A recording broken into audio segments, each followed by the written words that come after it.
Thank you. Senator Markley, Markley, followed by Representative Candelaria. Thank you, Madam Chair. Mr. Secretary, we've spoken before about the issue of bonding, which I keep circling back around to. I've had an ongoing concern about the possibility of an increase in bonding given what seems to me to be a precarious state of our rating. The last time we spoke about it about a year ago, you've pointed out I'm not an expert on in the field. I studied poetry and I studied fiction. The poetry has done me very little good here, but the fiction sometimes comes into play. And I had a statement that you gave in response to me a year ago. Senator Markley is having trouble understanding something that the governor and I have made clear time and time again. I'll say it once more as simply as I can. Under this administration, Connecticut is not going to exceed its spending cap or its bonding cap, period. I have lived in the last year with the reassurance of that clear statement. And what I want to ask you is my understanding is that the soft cap was supposed to be $1.3 to $1.4 billion a year in bonding. I see under capital investment here that we are now planning $1.5 billion in fiscal year 2014 and $1.6 billion in fiscal year 2015. So I would like you to explain to me how $1.5 billion and $1.6 billion are less than $1.4 billion. Well, in a good-natured way, I'd like to reframe the question because I don't believe that that's what we've said. The bond cap, the soft cap that you've described, was established by the governor at the beginning of his term. At the press availability following the January bond commission meeting, or perhaps during the bond commission, I can't remember, the day of the bond commission meeting at the end of January, the governor stated quite clearly that we were intending that the target for calendar year 13 was going to be higher, that we are limiting ourselves to as much as $1.8 billion in bond allocations through the bond commission. The amount of the authorizations that's included in the budget is available for allocation by the bond commission, but may in fact be allocated at any time into the future. Those authorizations do not expire unless they're essentially rescinded by the General Assembly. Much of what we allocate in any year was in fact authorized in years before, sometimes many years before. So the amount that we're authorizing now reflects some things that we think we will need to allocate and spend in the coming year, and some things which we believe we will need to allocate and spend over the coming years. We believe that it's at the bond commission level that we can control how much debt we actually incur in a period by limiting allocations, and the governor has committed to limiting allocations in 2013 to $1.8 billion. So in a good-natured way, if I may restate your answer, would it be fair to say that the way that we have stayed underneath the bond cap is by increasing the cap? Well, the cap that we set for ourselves was a self-imposed limit, and it was set for the years 2011 and 2012. We believe that it is appropriate for us to increase borrowing in 2013 to accommodate our policy priorities, and also in reflection of the continued low cost of borrowing, which we believe we can support this level of borrowing over the next year and 2 years while still maintaining general obligation debt service below 10% of the general fund, which we believe is the best measure for a sustainable bond program. Continuing on a cap question, the spending cap, and following up to some extent about what Representative LaVielle said, I share her feeling that one of the problems about changing what counts under the spending cap and what doesn't is that it means that we're what we're comparing is no longer, there's no longer a steady baseline for it. It also seems to me that the tendency is for things to be moved from being counted to not being counted. I haven't seen a lot of evidence of things which have been decided should be counted under the spending cap and aren't currently. It's like a one-way migration.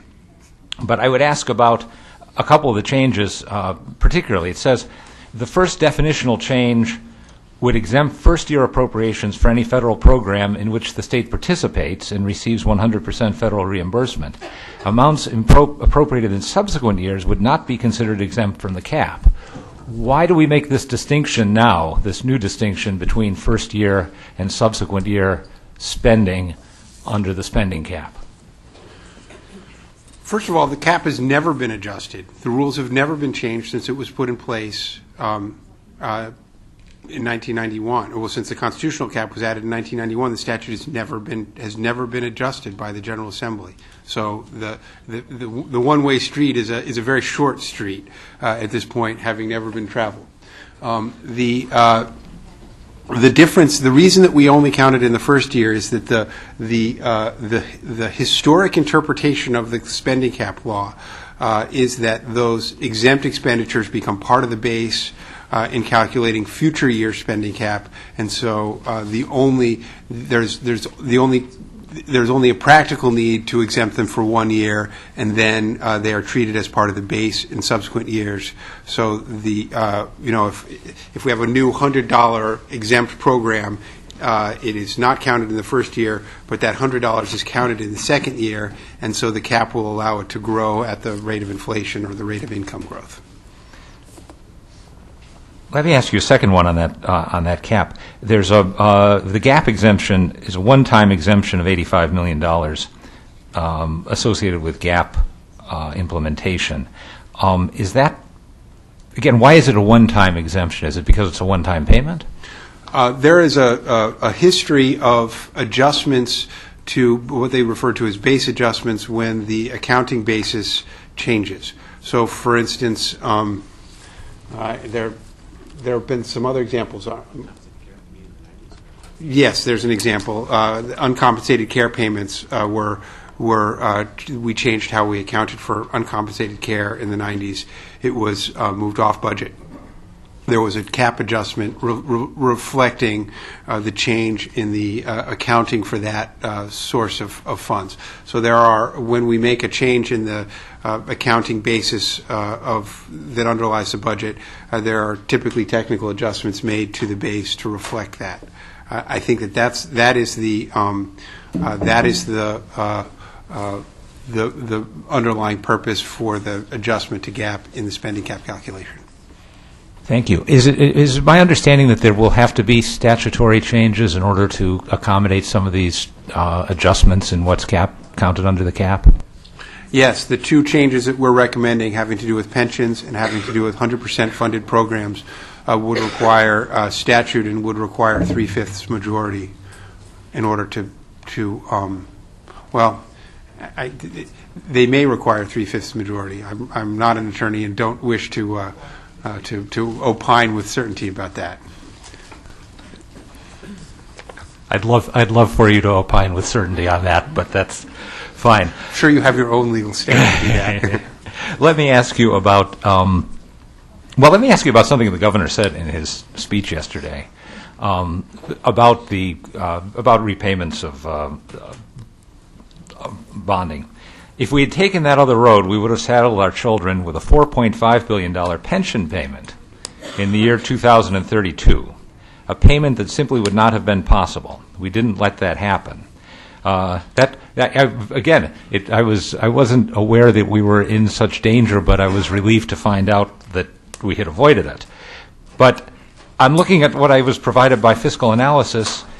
What I see, if I understand this correctly, is a payment due that year of a little over $3 billion. So it makes me feel like we have not entirely avoided the $4.5 billion payment, although we've reduced it substantially. It still is a payment that seems to reflect a considerable jump, about $400 million over the previous year, because we're not fully funding the supplemental payment, which had been started. Am I right that we still will owe something like $3 billion in a lump sum payment in 2032? Well, I'm not sure it qualifies as a lump sum, considering the year before we will be paying 2.7, and the year before that we'll be paying 2.6. It is a. You may recall we came before this committee last year with action that eliminated, I believe it was not acted on, but in a way that allowed it to occur, an agreement with the CBAC that allowed us to suspend CBAC 4 and 5, thereby changing how we compute our amortization for unfunded pension liability. That in conjunction with the change in the actuarial assumptions about interest earnings in the future, have the result of paying more of our pension off sooner, and thereby reducing the overall costs and reducing the largest payments at the end of that schedule. There's no question that we continue to have a amortization schedule of our unfunded pension liability that is brutal, and that will be very difficult for us to maintain between now and 2030. We're paying nearly $1 billion this year. That number is going to rise steadily until, as you say, it's at $3 billion by the time we get by the time we get out from underneath that. The only way that we can reduce those out-year payments is to increase short-term payments, which we've done to the tune of about $500 million between the two pension systems in this year. I wish we could do more. Given the constraints and the competing priorities, that's as much as we think we can do, and it certainly is as much as we're required to do under our change rules.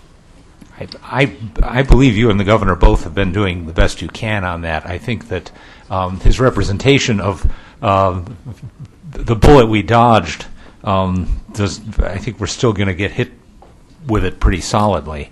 Let me ask you one more thing briefly, which is, am I right that our fiscal situation for 2015 in terms of the revenue estimates are based on a 7% growth in Connecticut personal income in 2015?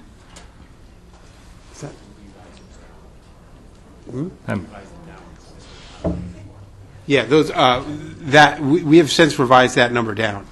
Okay. So we're now at 5.5, between 5.5 and 6. I'll get you the number. Okay. We've revised our that number down. And a tiny question, but a concern of mine because of friends.